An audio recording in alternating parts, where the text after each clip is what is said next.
vibrance of turquoise and red that anticipates Van Gogh's own shimmering scenes of forest undergrowth. Doré was so renowned during the late 19th century that, in 1896, more than 1.5 million people visited the Doré exhibition at the Art Institute of Chicago, a renown that has largely diminished since then. Yet Van Gogh admired Doré's work so much that he was among the artists whose black and white prints he translated into brightly colored paintings. Taste has also shifted away from the Barbizon school, a group of artists named for a village outside Paris near the Fontainebleau forest, where generations of painters found inspiration. The fin de siècle robber barons competed aggressively for their works, just as aggressively as they did for works by the Dutch and Flemish old masters.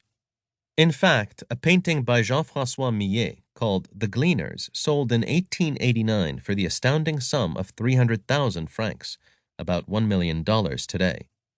Millet, Father Millet, as Van Gogh called him tenderly, and Camille Corot still attract the kind of audience they attracted during their own day.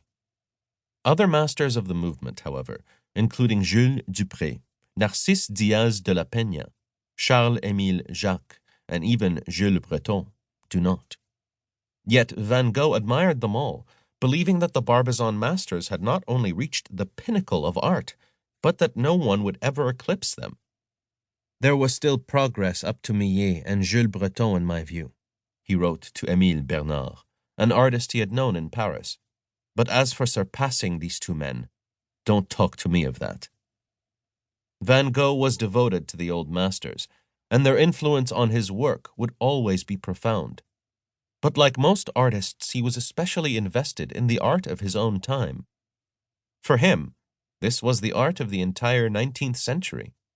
The works selected for this book provide an opportunity to see the artists who were the dominant painters of that era, some of them still famous, some of them not, and to see why all of them gave the world Van Gogh inhabited so much pleasure.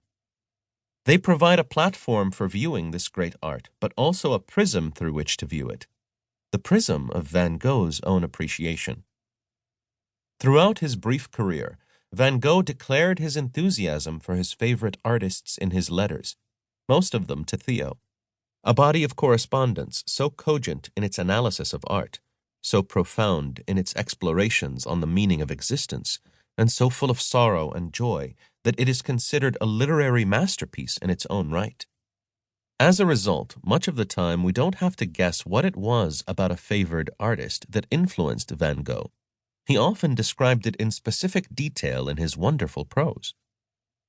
Crucially, when he was not describing his debt to other artists in his words, it was manifesting itself in his work.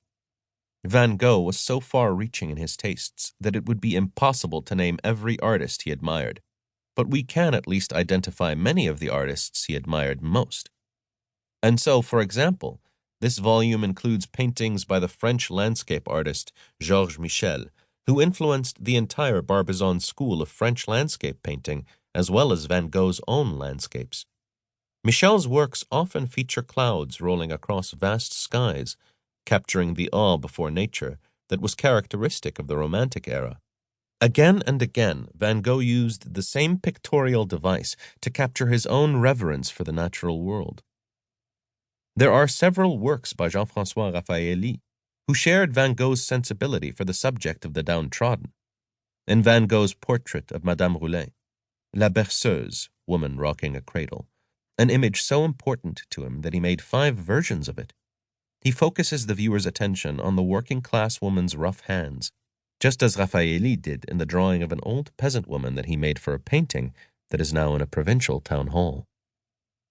A painting by Joseph Israels of a peasant family sitting around a dinner table is one of a large group of paintings by Israels that helped inspire Van Gogh's most famous early work, The Potato Eaters. The profound introspection that we find in a late self-portrait by Rembrandt, who painted himself almost 100 times, is fully evident in one by Van Gogh, who was among the few other artists to paint himself so obsessively. He made more than 30 self-portraits over a much shorter span of time. But perhaps the clearest way that Van Gogh demonstrated his admiration for certain artists was not by